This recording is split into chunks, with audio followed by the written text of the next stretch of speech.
Hello board game brothers and sisters, I'm Adam Singer and welcome to another episode where I'll be letting you know of board games launching this week on Kickstarter and GameFound. Before we get started, I do want to mention that we are nearing the end of the month, and at the end of every month, Alex over at Board Game Co. puts up a video covering the games launching in the next 30 days. So if you want a bit of a sneak peek ahead and to see what you can expect for the month of April, definitely check out his channel, subscribe if you haven't already because that should be going up real soon. Plus he has a ton of other videos and reviews that are a joy to watch. And I'll leave a link to his channel right up here. And one very last thing before we get started is that I do like to let you know of some new discoveries and announcements that I just found out about in the past week that I think are worth mentioning, and I do have a few to go over. The first is that there's a brand new Catan game being announced, and this one is called Catan: The Dawn of Humankind. And this is going to put players back into the prehistoric era starting in Africa. This one actually takes place in the real world, and then players are going to be expanding from there into the other reaches of the world. And like most of these games during their early announcement, there's not a whole lot of details out on the gameplay, but I imagine this will play very similar to the previous Catans with a few small tweaks. And the next game that I just found out about that I think is pretty exciting is that there is a new version of My City coming out. And this one's going to be called My Island, and it will be playing very similar to that original game where players are going to be placing polyomino tiles and stickers building up their own little island as the game progresses over a series of chapters. And the original game was one that the few friends I have that I trust their opinion on board games. Not that I have few friends, I just have few that I trust their opinion on board games. They really like the original game. So this has always been one that I really wanted to try, and I think this new version is probably going to iterate on the game in a few ways, streamline it a bit, and the island theme on this one is a lot more attractive to me than the city theme, so definitely one to check out. And the next announcement is not so much about a new game, but the CEO of Kickstarter is going to be stepping down in the month of April. I don't think this really means much for us, but there has been quite a lot of news going on with Kickstarter in the past year with them claiming to move over to the blockchain and a few other things that have popped up, and this is the most recent. The CEO does play a huge role in the direction of a company, but of course changing that direction too much does come with its risks, so I doubt we'll see any massive changes right here up front, but I'm sure there will be a few things worth noting in the long term. And the next announcement is not really about a board game, but it's my video and I'm kind of excited about it, and that's that there's a new Witcher game coming out. And this is coming from the same creators that created Witcher 3, which was an incredible game. It's one of those only open world games that just didn't feel like a walking simulator. I actually found myself enjoying navigating the world and engaging in different quests and playing Gwent with almost everyone I could find. Unfortunately, this is also the same company that brought you the game Cyberpunk, which was just ridden with bugs and was released way too early with not enough testing, and I'm hoping that doesn't happen with this one. They are switching over from their original engine over to Unreal 5, which to me as a software developer means that they don't want to invest more time into testing their proprietary engine, and they'd rather just use something that the community has used and is tested and reliable. I still didn't sign up for pre-order on this one, but it is exciting news, and I hope that they actually release a finished game this time around. And that's it for announcements, so let's check out the Kickstarters. And the first campaign we have launches on March 28th, and this one's called Ptolemaeus, and this plays 1 to 4 players and takes about 20 to 50 minutes to play. And in this game, players are ambitious astronomers of Egypt, and each of the players is trying to prove that they can predict the movement of the 7 known planets, traveling through the 12 zodiac constellations. And the way that this game works is that players will be setting up the game by first choosing a starting date, and then that starting date's going to dictate the way that you set up the board. So depending on the date that you choose, you're going to follow the instructions that go along with that date, and then you're going to be putting out the different planets in the different areas on the board based on that. And then on following rounds, the planets will actually move around the board, visiting different constellations and forming different configurations between themselves and the other planets. And players are going to be taking turns each round performing 1 of 3 possible actions, and the 3 actions are to either draw 2 constellation cards, observe 1 constellation, or observe 1 configuration. And the way that this works is that players are trying to get these constellation cards in order to study planets, and that first action to draw the 2 constellation cards allows players to either draw that blindly from the deck, or they can draw it from one of the 6 face-up cards that are available to all players. But if players feel like they have enough constellation cards, they can use them for one of the 2 two following actions,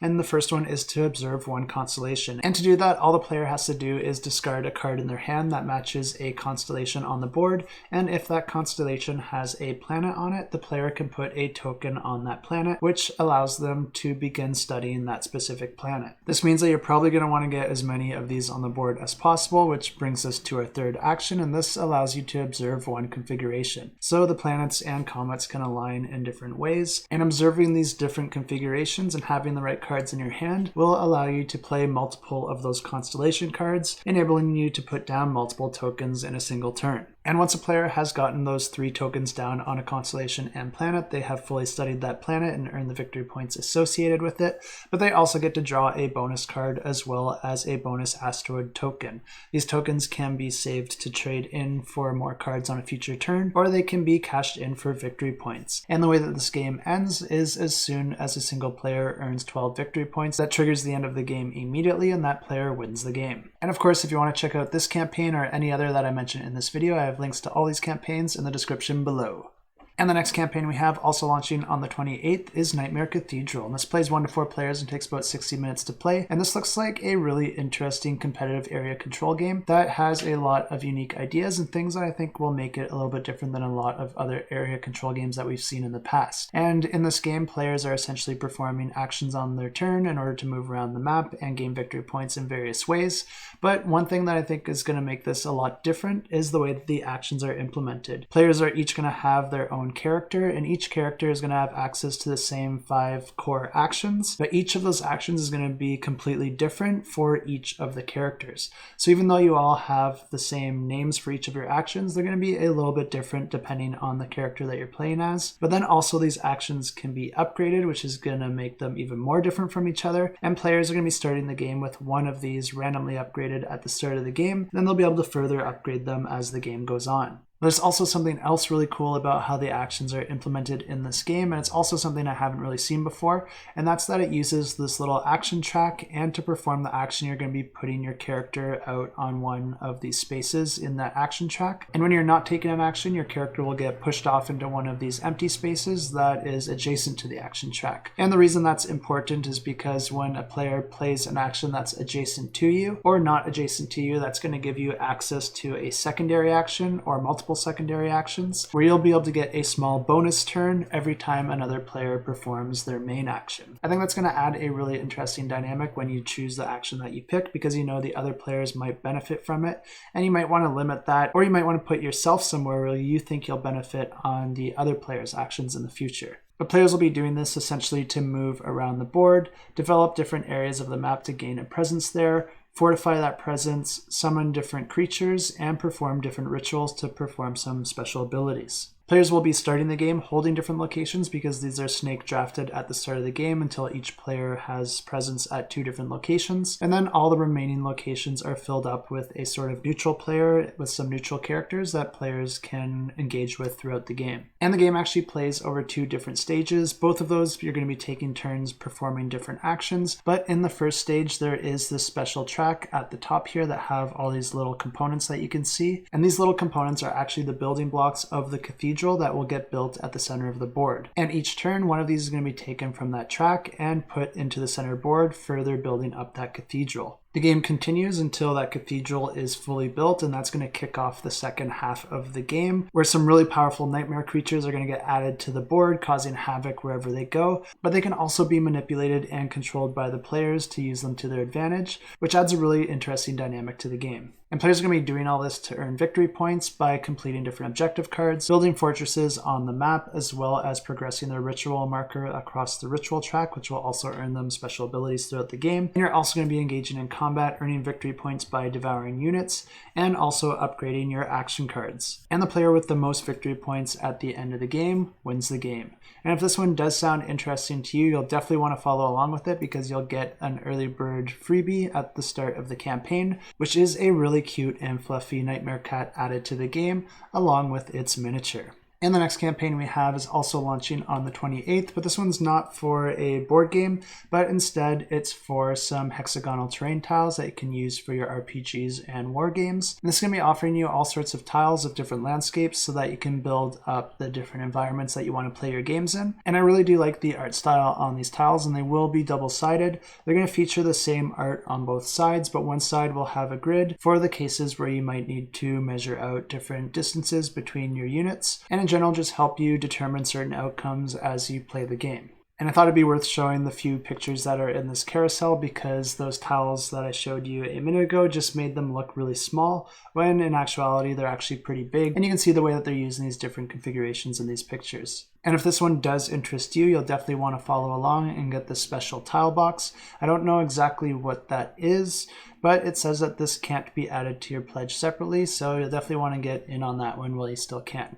Also launching on the 28th, we have Chronopia, which is going to be a reprint of a classic skirmish tabletop game, but it's also going to be coming with a few different upgrades and different battle modes as well. And it's going to be offering a PvP mode where players can play head-to-head against each other, but it's also going to be introducing a PvE mode where players can play cooperatively against the game. And rather than being more strength-focused like a lot of other war games, this one's going to have more of a focus on your abilities and the synergies between your units in order to come out on top in the different battles. This is a game that has had a couple iterations, so I'm not sure exactly how those differ from each other and how this one's going to differ from those ones. There's not too much info on this one right now, but if you are familiar with it or if you just are interested in different war games, it's definitely one to check out, and I'll have links in the description below.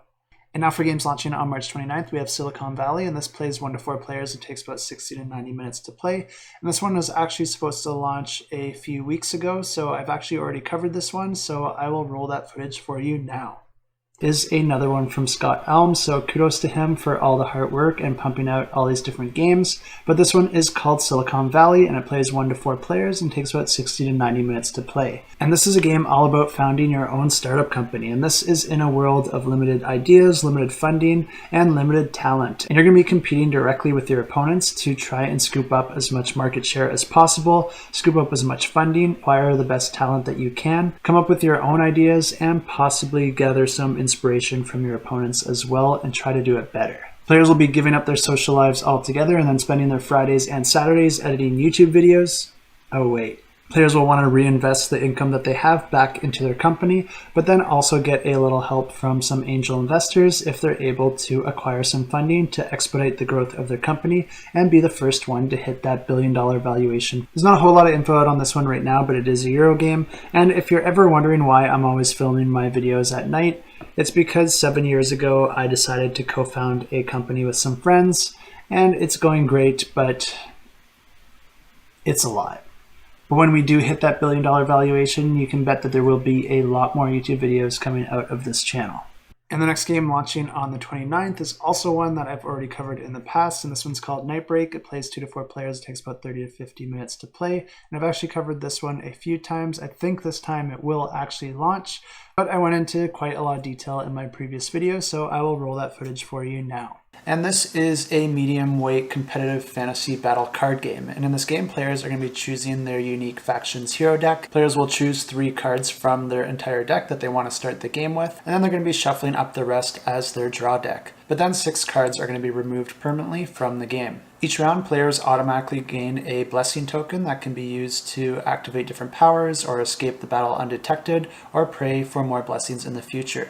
But players will also use their hero's abilities along with dice rolling to attack their opponents and try to inflict damage to win the game. As the battle progresses, you're going to temporarily retire any of your characters from battle once they've taken too much damage, and you'll draw a new hero from your deck. The opposing player gains a victory point anytime this happens. Each round, a card from the time deck is discarded, and once all those cards are used, the player with the most victory points wins the game. And launching on March 29th, we have Age of Rome, and this plays 1 to 4 players and takes about 30 to 60 minutes to play. And this is one that you might want to stick around for because this one is going to be my personal pick of the week. And I have had a bit of a lull over the past couple months where I haven't really backed any Kickstarter games at all. Very uncharacteristic of me as a content creator. But this one might actually break that trend because this one looks really interesting. And I'm already getting all hyped up, ready to click that take my money button. And in this game, each player is playing as their own asymmetrical character with their own player board that's going to give them some certain advantages in different areas of the game, and players are each going to be pursuing their own individual goals to earn victory points. But in this game, players are collectively working to build up Rome over 9 rounds, and they're going to be balancing war, politics, trade, and religion, all while scheming against their rival players. And this one is a Euro game, and something that this one's just getting completely wrong, and I'm still trying to get over it, is just the artwork in this game. It's not like other Euro games. The artwork in this game just looks way too nice. But if you can see past that, or if for some weird reason you prefer nice artwork in your games, this one is definitely one that you'll want to check out.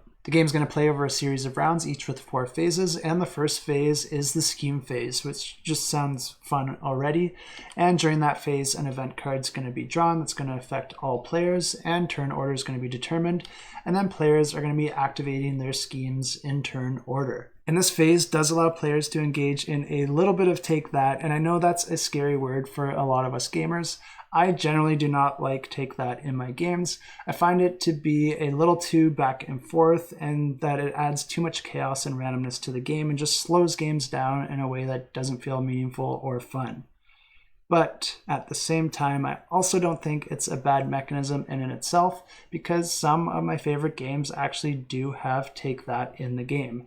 And I think one of the most famous is Cosmic Encounter, and I think the way that a lot of these games do take that right is that they either offer some sort of compensation to the player that's being attacked, or they incorporate some way to make sure that a single player isn't just ganged up on or attacked repeatedly. And the way that Cosmic Encounter does that is through those colored cards, which actually tell the players which player they're attacking. But another way that Cosmic Encounter gets this right is that players are just trying to be pragmatic with the players that they help defend or attack, because they're usually just trying to prevent the biggest threat from winning. But since negotiation is also part of the game, the biggest threat can often be a little bit muddy, and you can try to convince the other players that, hey, I'm not the threat. Look at the ability that Samantha has. Or look at all those cards and ships that John has. You need to worry about them, not me. And some of the reviews and comments I've read in this game, it really does seem like this game does get it right, and that it does understand the problems with Take That and does its best to avoid them. And because Take That is often something that I avoid, it's always really exciting to find a game that does have Take That, but then also looks like it does it really well, and like the game is a lot of fun. And then we move into the building phase, where players are going to be building up the different areas of Rome and building new buildings on the board. And the interesting aspect here is that the actions that you're going to have available to you on your turn are determined by the buildings that you have built in front of you. So you'll want to be building those up and giving yourself the best position in terms of actions, but there is a catch here, because each round this board is actually going to rotate, and then the buildings that you had in front of you are now going to be in front of your neighbor. So once again, you have another aspect here with player interaction, where the decisions you make on your turn could benefit the player after you, but then it's also balanced once again because the player's decisions before you could also benefit you. And I don't think this will feel random, because you're going to be consciously aware of those things, and you're going to be trying to pick the type of upgrade that most benefits you, while trying to limit the benefit of your opponents. And I do think this game looks like a lot of fun at a high level, but what really sold me on it are the different written reviews and comments and ratings that I'm seeing on Board Game Geek. Everyone really has a lot of positive things to say about this game, with many of them expressing how surprised they were with how well certain aspects of the game were designed, and also the surprise that they had with how much more they liked the game than they thought they would. And those are really the types of comments that make me excited, where the players go into the details and nuances that really made the experience a lot of fun for them. And to me, those are a lot more impressive than some generic praise, because it really makes me feel like this game is bringing something different to the table, and that this game is going to be offering something uniquely good. So if you are interested in this game like I am, definitely check out the campaign in the description below, and don't forget to click that notify button to get notified on launch.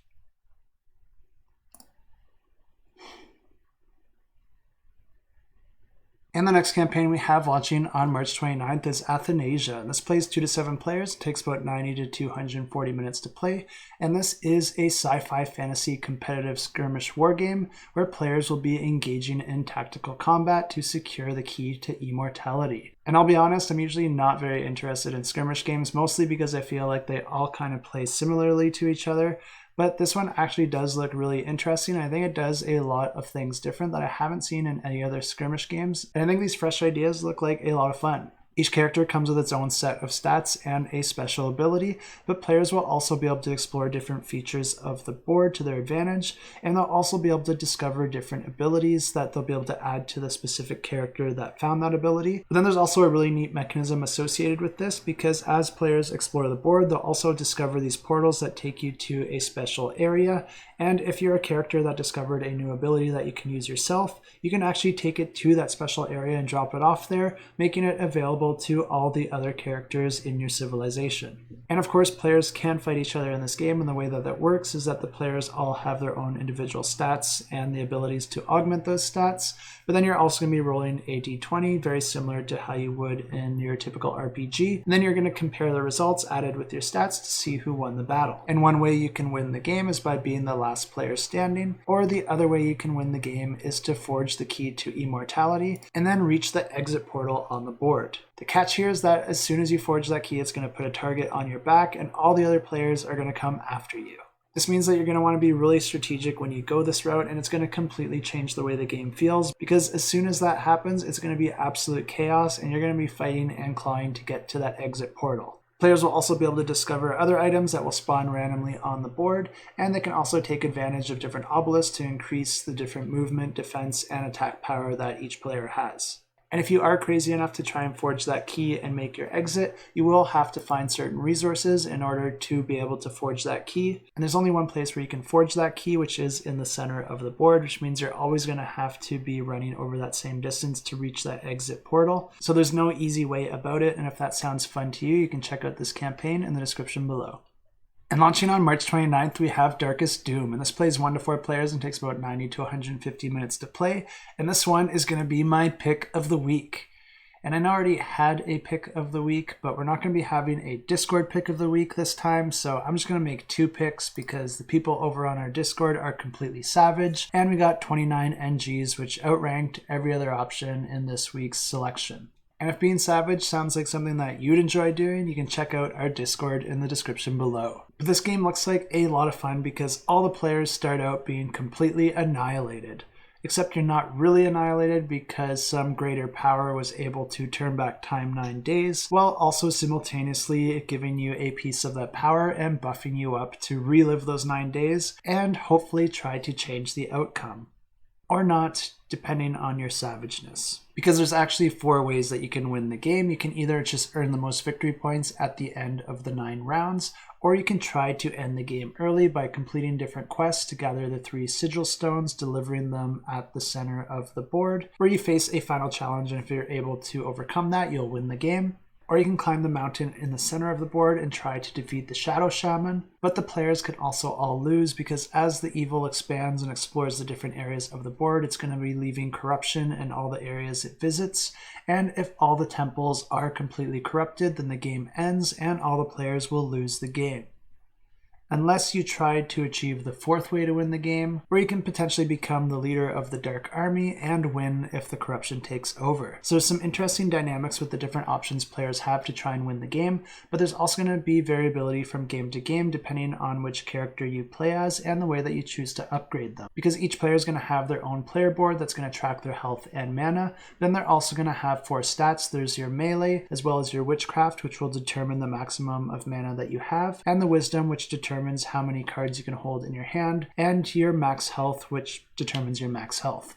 Beside each of these 4 stats, there's a place where players can move a cube, and wherever that cube is positioned is going to dictate which of those stats you're actively working to improve. So depending on how a player wants to play the game, they have a lot of control in the way that their character is upgraded. And there's a few moving parts in this game that I think look really cool, and unfortunately in these short summaries I can't get into every detail, but essentially this game's played over those 9 days, which are each represented by a round, and each round is going to have the day phase and the nightfall. During the day phase, players will be able to perform different actions in order to move around the board, and most of the locations have a certain effect when you move into them, and they also give the player access to a special ability of that area. And they can spend an action to activate that ability, or they can choose to play different weapons, spells, and items into their player board, or put traps out on the board for other players and monsters to deal with. Of course, players can also engage in battle, which requires a combination of card play and dice rolling. Our players can also try to complete quests or ally with the different citadels across the map, which will give them access to that citadel's special ability. Only one player can have access to a citadel's ability at a given time, but you can try to steal that from another player if you gain a higher fame than that player and then go to ally with that citadel. And some of these different actions will require dice rolling and passing certain skill tests. And when you roll those dice, if you roll a certain icon, it's actually going to move a token around a track, and wherever that token lands, you're going to have to perform the action that it lands on. This can sometimes be helpful if you use it right, so depending on the actions that you're performing that require you to roll those dice, there might be certain times where you want to time that decision or try to land on a certain icon on that board. The Nightfall phase is where the Darkest Doom enemies get to take their turn, and the start of this phase you're going to be drawing 2 cards from 2 separate decks, and one card's going to tell you what you're going to be spawning out on the board, while the other card tells you where those get spawned on the board. So you're going to have a lot of different permutations depending on the cards that you draw, but you're essentially going to be spawning different monsters, causing different corruption across the board, creating more of those dark pool traps, and then each creature is going to get an action where it can move around the board, attack and corrupt different citadels, and generally cause havoc for the players to deal with. And if this looks like one that you're interested in, you'll definitely want to get notified on launch for this one, because it'll actually get you a whole expansion added to your pledge absolutely for free, which is going to include 5 players and a semi-cooperative mode, as well as an additional playable character and all sorts of quest cards and endings that you can add to the game. And the next campaign we have also launches on March 29th, and this one's called The Big Pig Game. And this plays 1 to 4 players and takes about 40 to 60 minutes to play. And this is a game where players are playing as different household pets, and you're trying to eat as much food before the family gets home. This is also a campaign I did cover in the past, but it got postponed until now. And I went into full detail of how this game plays, so I will roll that footage for you now. And in this game, players are taking on the roles of troublesome critters that are trying to eat all the food in the house before the family gets home. And each round, the family is going to move closer and closer down the track until they get back to their house. And if the players don't eat all the food before the family gets home, they lose the game. And the way that this works is that there are actually 3 difficulties that can be played. There's breakfast, lunch, and dinner, and each one comes with 4 different foods that need to be eaten. And each one of these foods is broken into the grid with numbers, and a player has to have a hunger larger than that number in order to eat that portion of the food, and the players are going to have to eat all of those tiles. And at the start of the game, players are going to be choosing their own characters, each with their own hand size, item limit, and hunger, and then players are going to draw action cards back up into their hand until it reaches their hand size. From that point, they're going to draw a card from the Bad Things deck, and this is going to add an effect to the entire game that all players are going to have to deal with until that card is discarded. At that point, players take turns taking an action from their card. Each player has 4 actions and they take them one at a time, and once they're all exhausted for all players, the next round begins. And these different actions will allow players to gain new action cards and items and modify their hunger to eat more of the food available to them. Players are going to be attempting to eat as much as possible, and when they do that, they're going to be taking the tiles from the associated food. And a nice thing about collecting those is that you can actually spend them to augment your action cards to upgrade it for a more powerful ability. Gameplay continues like this until all the food is eaten or until the family gets back to the house. Depending on which one happens first, the players will win or lose the game. And launching on March 29th, we have Dead by Daylight, the board game, and this plays 3 to 5 players and takes about 30 to 60 minutes to play. And this is a 1 versus many game that's based on the video game with the same name. And one thing to note here is that you're always going to play with the same number of survivors. So if you're ever playing with less than the 5 players, it just means that 1 or 2 of the players is going to have to control up to 2 characters. And this game is going to play over a series of rounds until 1 of 2 conditions trigger the end game. Either the players are able to repair 5 different generators and get the 5 completed generated tokens on the board, or the killer is able to inflict enough damage to completely fill up their hook track, allowing them to win the game. The base version of the game will come with 7 survivors and 6 killers, but if you get the Collector's Deluxe Edition of the game, that will more than double that, getting you 15 to 20 survivors as well as 15 to 20 killers. And the game's primary mechanism is action programming, because each round you're going to be playing over 3 different phases. And the first phase is the planning phase, where every player, including the killer, is going to be simultaneously choosing a movement card and then revealing it to perform that action. This will allow players to move between different areas on the map, with each area on the map connected by a different movement type. And you will have to perform that movement type if you want to be able to move into that area. The second phase is the interaction phase, where any player that was able to move into a new area can interact with a tile in that space. And these different tiles can give you different benefits. There's the chest, which allows you to draw an item card, which can help you throughout the game. And then there's the locker, which allows you to hide from the killer, or a crow that allows you to take an extra turn, pallets, which you can drop behind you to slow down the killer, or they can be generators, where players will perform a skill check to make progress on fixing a generator. And if you're able to make 3 positive skill checks, then you have fixed that generator, and you can add that token to the top of the board where you are making progress towards winning the game. And after this, we move into the final phase, where the killer gets their turn, and they'll be performing their movement just like everyone else. Then they're also able to interact with those different tiles, which will grant them a special benefit that can be a little bit different than what the players get. And they also have the option, instead of interacting with something, once per round they can perform their killer special ability, which is more powerful but also limited in its use. The rounds continue like this until either the killer reaches their endgame objective or the survivors do, and then the player that does wins the game. And the last campaign this week, launching on March 29th, is Feralis Obscure Land. And this is a game for 2 to 4 players. It takes about 40 to 60 minutes to play. And this is a head-to-head deck construction and card combat game. And this is another game this week that has a lot of interesting mechanisms with it that I haven't seen before. And the way that this game plays is that each player is actually going to have a really nice cardboard player board, which I always like to see with these card combat games because it keeps everything neat and tidy. But essentially, each player is going to be choosing a pre-constructed deck of cards that is full of different creatures. But then it's also going to have a special god card with a unique ability and a set of skill points that players can spend in different categories to add more cards to that deck at the start of the game. But the cards that you add to your deck are a little bit different than what's in the pre-constructed deck, because these are actually not creature cards. Instead, these are skill cards. In each turn, players are going to be choosing cards from their hand to put out into the play area, and with each of those cards, you're going to be putting a die associated with it. Your monster cards are initially only visible to you, while your skill cards are face up for all players to see.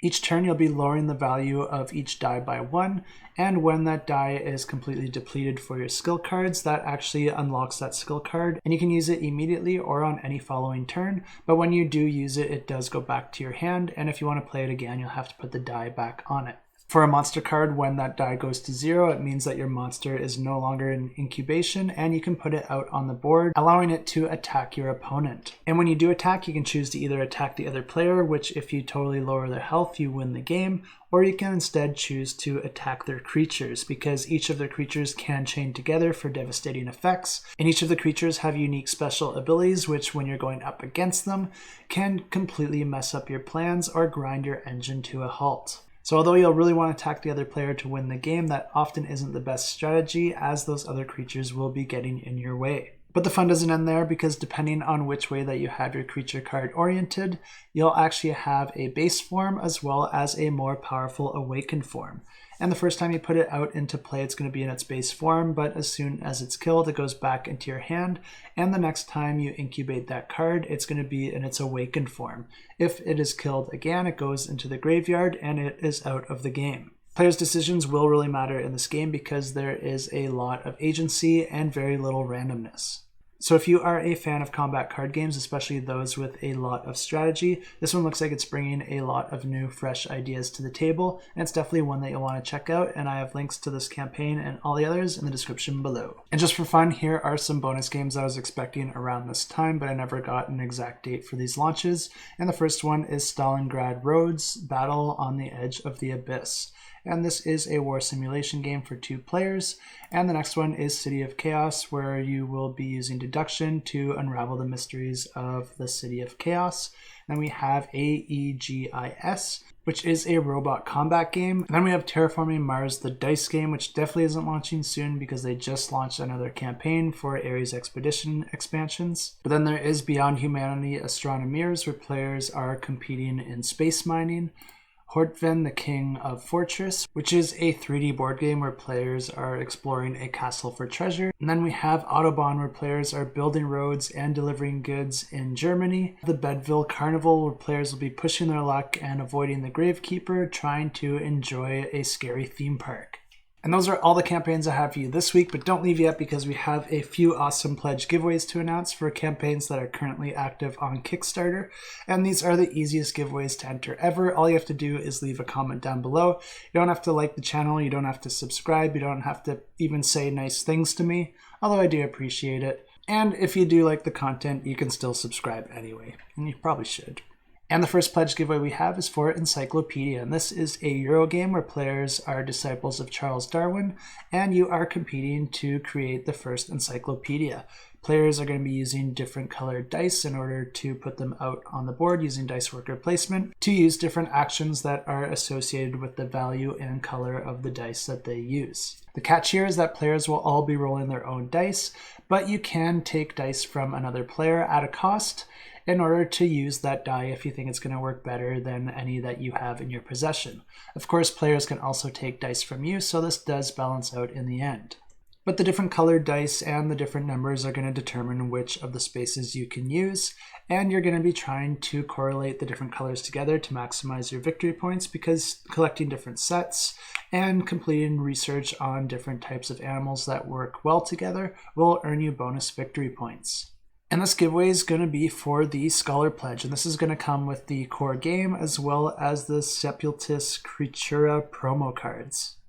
And under this giveaway, just leave a comment down below with the hashtag Encyclopedia, and let's put together our own encyclopedia in the comment section. So let us know of an animal and a little bit of a description of that animal. And I'll start this out with an easy one that I've spent a lot of time researching, and this is my pet cat who likes to lay in front of the front door anytime someone tries to leave, as well as hopping out of the shadows randomly just to slap you in the leg and go back into the shadows. And a lot of the times he just thinks he's a lot more hidden than he actually is. Still a lot of mystery there. And the next giveaway we have is for a pledge for Mercurial. And this was actually my pick of the week last week, so I'm really excited to see the success that this one's having.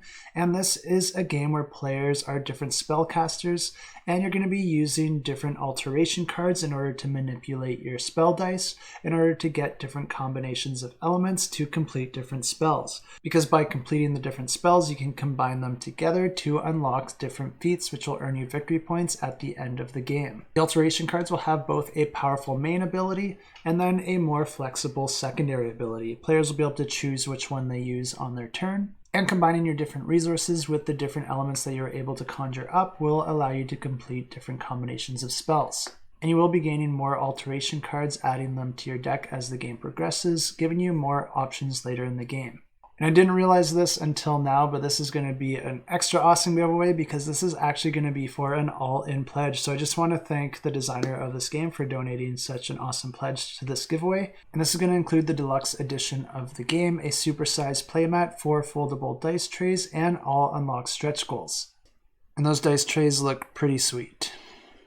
And to enter this giveaway, just leave a comment down below with the hashtag spell and just cast your spell and tell us what it does. Bonus points if it's funny, but also bonus points don't help you win this. And the last giveaway we have this week is for Micro Dojo Loyalty and Deceit.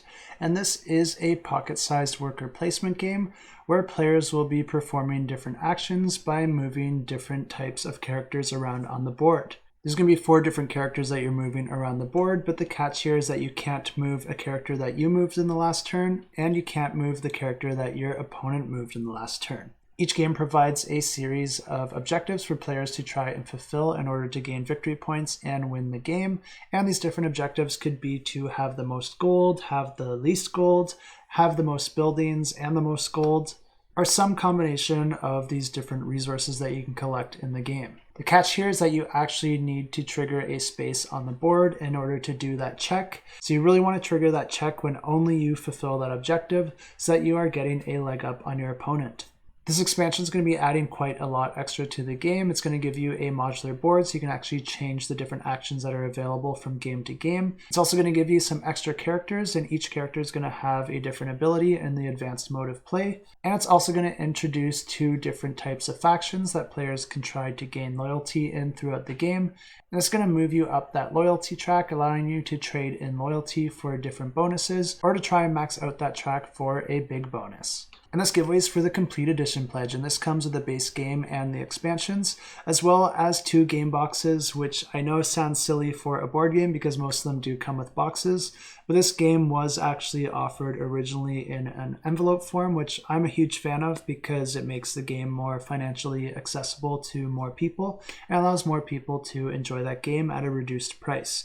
This one will be coming with the boxes and 8 upgraded wooden meeples and a triple layer game board. And to enter this giveaway, it's going to be a little bit different than the other 2. Instead of leaving a comment down below, just check out the description in this video and that'll link you over to our Discord. And all you have to do to enter this giveaway is check out the giveaways channel on our Discord and click the little emoji under the giveaway announcement in that channel. The winner will be automatically drawn at the end of this next week, so make sure that you check back after 7 days to see if you won yourself a pledge for Micro Dojo. Now let's go ahead and draw the winners for last week's giveaways. And the first one we had was for Hamlet, the village building game. And to draw a winner, I use this fancy application here. All these extra names down here are bonus entries for my Patreon subscribers. If you like this sort of content and you'd like to help support the channel and make this a little bit more sustainable for me, I truly appreciate it. You can check out Patreon in the description below, and I'll also get you some really nice bonus entries into these giveaways, which is always a nice perk. So let's go ahead and draw those comments and draw a winner. And the winner is John Dosa, and this is one of our Patreon subscribers, so I'll reach out to you and let you know that you won yourself a pretty awesome pledge here. Congratulations, and you'll hear from me soon. And the next giveaway we had was for Library Labyrinth, and we're going to do the exact same thing here. And let's go ahead and grab those comments and draw a winner. And the winner is Joel M. And this is another one of our Patreon subscribers, so I'll reach out to you, Joel, and let you know that you won yourself a pledge for Library Labyrinth. And the last giveaway we had was for the Real Thing RPG, and this one was run over on the Discord. So if you did enter that giveaway from last week, definitely go ahead and check out the Discord. The winner hasn't been drawn yet, but it should be drawn by the time that you watch this video. And those are all the campaigns I have for you this week. I thought there was quite a few exciting ones, regardless of what the members on the Discord might have thought. Definitely a couple in particular that I'm really looking forward to this week. And I guess it was a little bit of a spoiler letting you know that I didn't really back anything recently, but I will be getting out my video of what I almost backed in the past month, hopefully before this month ends, because I am trying to do one of these every month. And I'll be letting you know why or why not I backed the things I did, or in this case, didn't. But I hope there's something here for you to look forward to as well, and until next time, keep that shelf cluttered and the table full.